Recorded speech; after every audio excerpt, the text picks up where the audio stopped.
Coucou à tous, alors on se retrouve pour une nouvelle vidéo et là j'avais envie de vous parler un peu de conscience, de mettre de la conscience sur les liens qu'on crée autour de nous. Je parle pas que des relations amoureuses, mais je vais en parler un peu aussi dans la vidéo parce que c'est vrai qu'on parle beaucoup d'amour, j'avoue, c'est aussi moi mon sujet préféré quand même, forcément. Mais ouais, là je voulais vraiment parler de tout, pas que de l'amour mais aussi des relations amicales, les relations professionnelles, les relations globalement qu'on a en général avec les gens, voilà.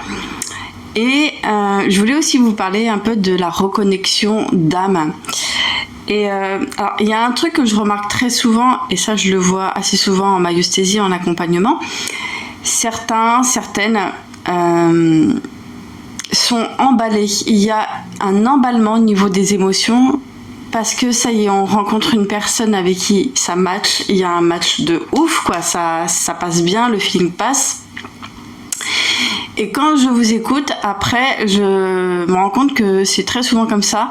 Et je dis ça parce que moi-même, hein, je vous dis, moi-même, j'étais comme ça il y a je sais pas combien d'années. J'étais comme ça, vraiment comme ça, à m'emballer, à être toujours hyper enthousiaste et après ça retombait très vite.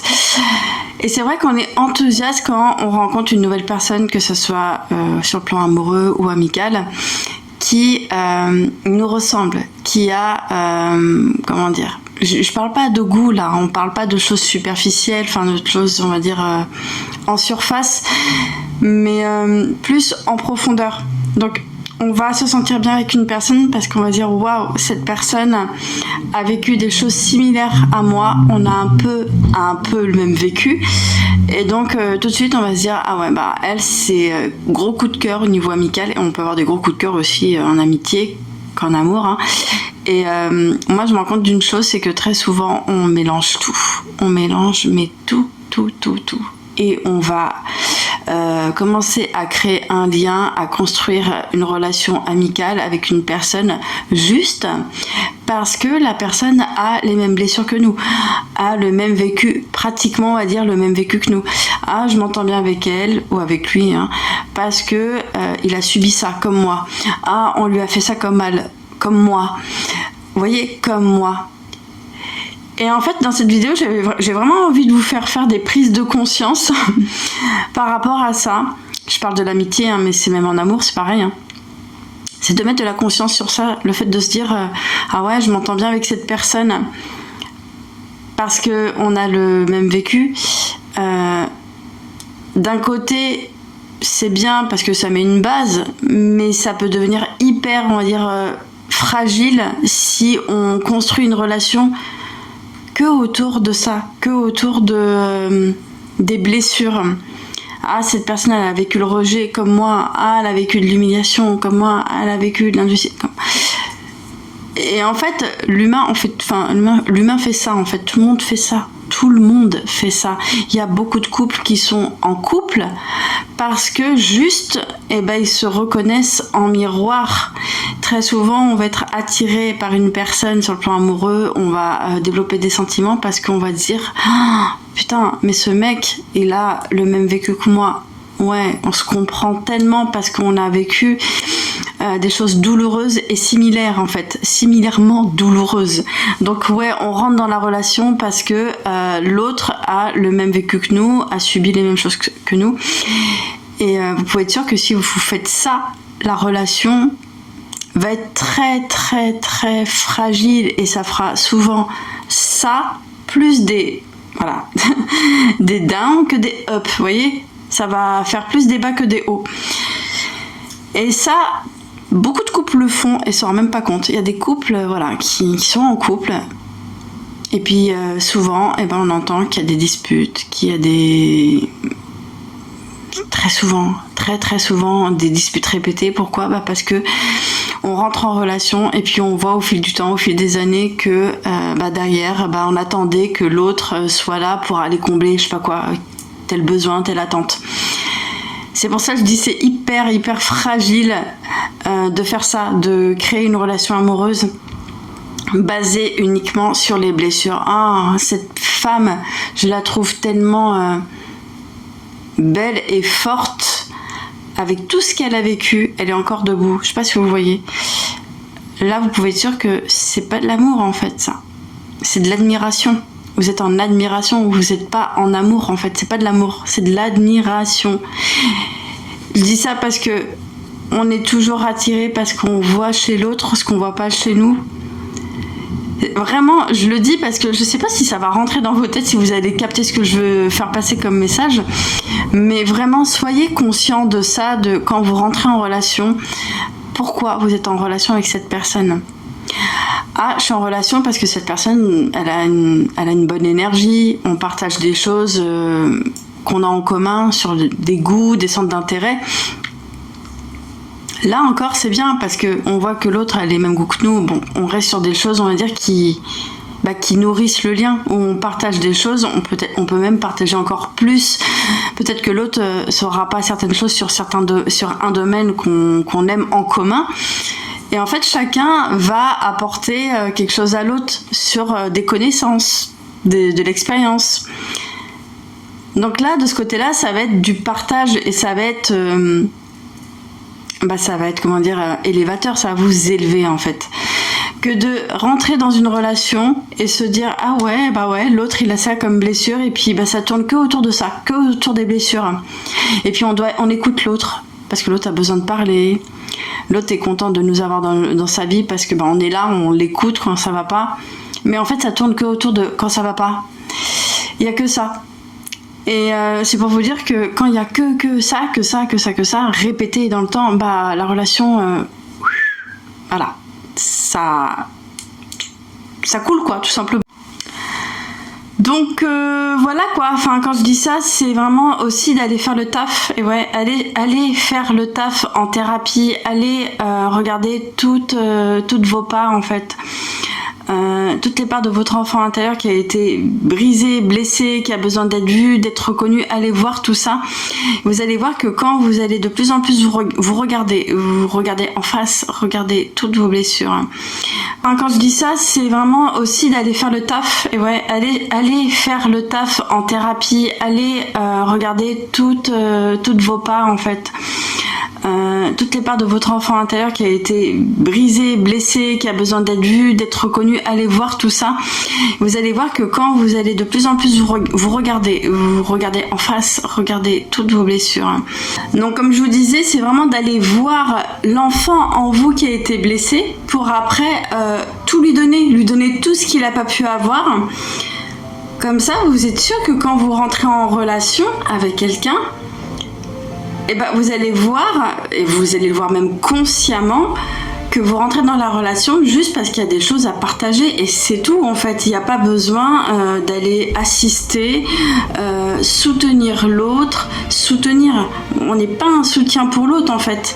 On n'est pas dans une posture de, je sais pas comment dire, enfant, parent, faut le dire, enfant, parent. Et je parle pas que de la relation amoureuse, parce que même en amitié, et on se rend même pas compte, il y a beaucoup de personnes qui créent des liens d'amitié, parce que l'autre va voir en l'autre une force, donc l'autre va se dire, ah, il y a de l'admiration, donc l'autre va aller vers celle qui pense, ou celui qui pense avoir de la force.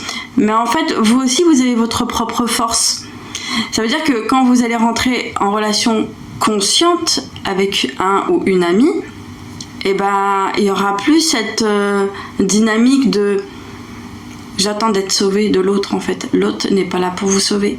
Vous vous sauvez tout seul. Et en plus, je dis ça parce que j'ai pas mal de personnes, enfin je dis pas mal, quelques femmes et encore plus des femmes qui ont connu des traumas sexuels. Et ça c'est un truc que je voyais très souvent avant, maintenant un peu moins. Il y en a encore un petit peu, mais j'ai certaines femmes qui me disent ah ouais non mais il n'y a pas d'intensité. Non, ça sert à rien pour moi. Je ne rentrerai pas dans cette relation amoureuse parce que je me sens pas je me sens pas utile en fait. Il y a ce truc là de il n'y a pas d'intensité, je me sens pas utile. Justement en fait c'est quand il n'y a plus ce besoin d'aider l'autre que là vous rentrez vraiment en vraie relation, en lien en fait avec la personne consciemment, parce que vous allez vous rendre compte que il n'y a rien à faire, hein. Il y a personne à sauver, Il n'y a rien à faire, tout simplement. Et quand on a connu des traumas sexuels, c'est vrai qu'il y a énormément, mais beaucoup d'attentes. On attend beaucoup de l'autre. Et puis, il y a aussi beaucoup ce truc d'avoir été mise de côté. Donc, dans la relation, on va attendre que l'autre nous voit. Voilà. Il y a aussi ce truc-là. Et tant que ce truc-là n'est pas vu, bah vous allez continuer encore à répéter, à aller dans des relations où vous allez chercher ça, d'être vu. Mais tant que vous n'allez pas vous voir, bah vous allez continuer à aller dans des relations comme ça parce que vous allez être en recherche d'être vu en fait. Donc comme je dis à chaque fois, là, on va revenir, hein, je me répète, et ben il faut vous voir. Voyez-vous vous d'abord. Essayez de vous voir vous d'abord et l'autre pourra possiblement vous voir.